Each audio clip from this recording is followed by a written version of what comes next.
తెలంగాణలోని ప్రసిద్ధ పుణ్యక్షేత్రమైన కొండగట్టు శ్రీ ఆంజనేయ స్వామి ఆలయాన్ని శనివారం ఉప ముఖ్యమంత్రి కొణిదెల పవన్ కళ్యాణ్ దర్శించుకోనున్నారు. ఈ సందర్భంగా తిరుమల తిరుపతి దేవస్థానం మంజూరు చేసిన నిధులతో చేపట్టనున్న అభివృద్ధి పనులకు ఆయన శంకుస్థాపన చేయనున్నారు. ఉదయం 10:30 నుంచి 11:30 మధ్య ఈ కార్యక్రమాలు జరగనున్నట్లు సమాచారం.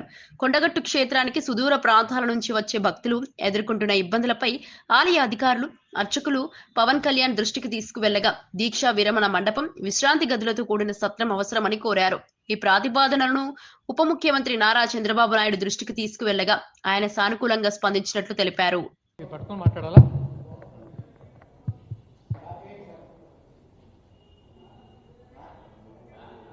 పాత్రికేయ మిత్రులకి నా నమస్కారాలు. ఫస్ట్ ఆఫ్ ఆల్ ఇది ఈ ప్రెస్ మీట్ అనడం కంటే థ్యాంక్స్ మీట్కి సహకరించిన మీ అందరికీ మనస్ఫూర్తిగా కృతజ్ఞతలు. థ్యాంక్స్ మీట్ ఎందుకు అంటున్నానంటే, పవన్ కళ్యాణ్ గారు కొండగట్టికి 35,19,00,000తో 100 పడకల వసతి గృహాన్ని ఏర్పాటు చేయడానికి టీటీడీ తరపున ప్లాన్ చేస్తున్నారు. దానికి గాను అంటే ఎప్పటి నుంచో అంటే థ్యాంక్స్ చెప్పడం అనేది చిన్న విషయమే. అంటే ఆయన సమాజ సేవా కార్యక్రమాల గురించి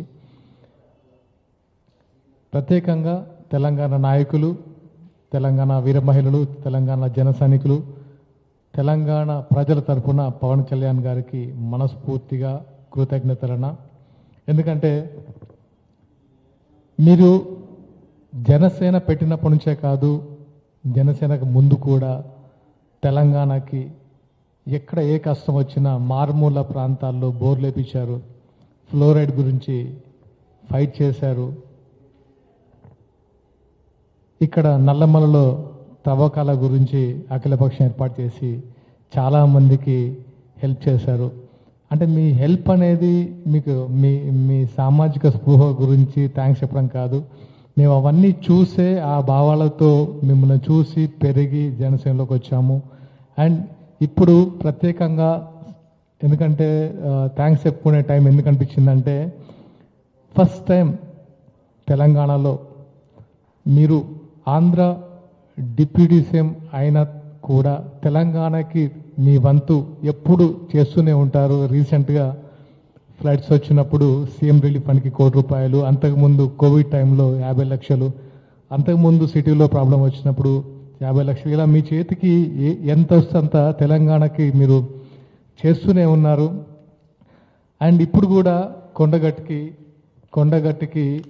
అంటే కొండగట్టు అంజన్న మీకు పునర్జన్మనిచ్చారని అందరికీ తెలుసు. మీరు ఎప్పుడు చెప్తూ ఉంటారు, మేము ఏపీకి వచ్చినప్పుడు కదా తెలంగాణ ప్రజల భావజాలం గురించి, తెలంగాణ యువత ఫైటింగ్ స్పిరిట్ గురించి, ఎప్పుడు తెలంగాణ గురించి ఎక్కడికి వెళ్ళినా మీరు మాట్లాడడం మాకు నిజంగా చాలా సంతోషకరం. మాలో ఇంకా ఉద్యమ స్ఫూర్తిని నింపుతూనే ఉన్నారు.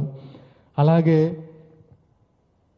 కొండగట్టు అంజన్న అంటే తెలంగాణలో ప్రతి వాడకి, ప్రతి గ్రామానికి అంజన్న టెంపుల్ లేకుండా ఉండరు.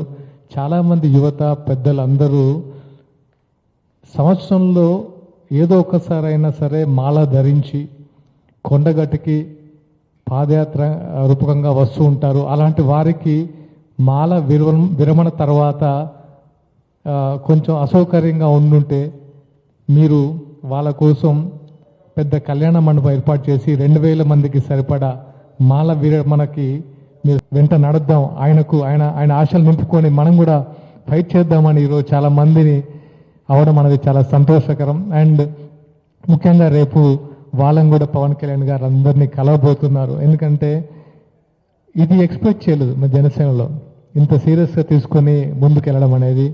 వాళ్ళందరికీ మరొకసారి, ఎందుకంటే పవన్ కళ్యాణ్ ఆశయాలను ముందుకు తీసుకెళ్తూ గెలుపోవటంలో పక్కన పెడితే మేమున్నాము, మేము ప్రశ్నిస్తాము, మేము సమాజంలో మెరుగైన సమాజం కోసం మేము ప్రయత్నిస్తామని అందరికీ, అన్ని పార్టీలకు ధీటుగా నిలబడి ఈరోజు గెలిపించిన వారందరికీ, పోటీ చేసిన వాళ్ళందరికీ మనస్ఫూర్తిగా అభినందనలు.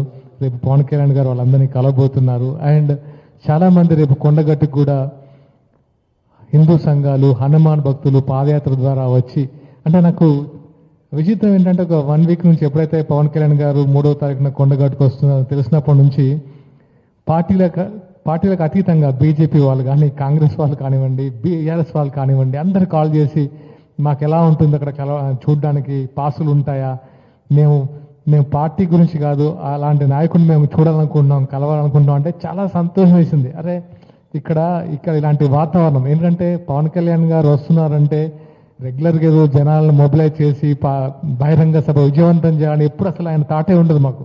ఎందుకంటే పిలువపోయిన లక్షల్లో జనం వస్తారు, మేము కంట్రోల్ చేసుకోవడానికి మా వాళ్ళకి వాలంటీర్స్కి ఇబ్బంది పడుతుంటారు.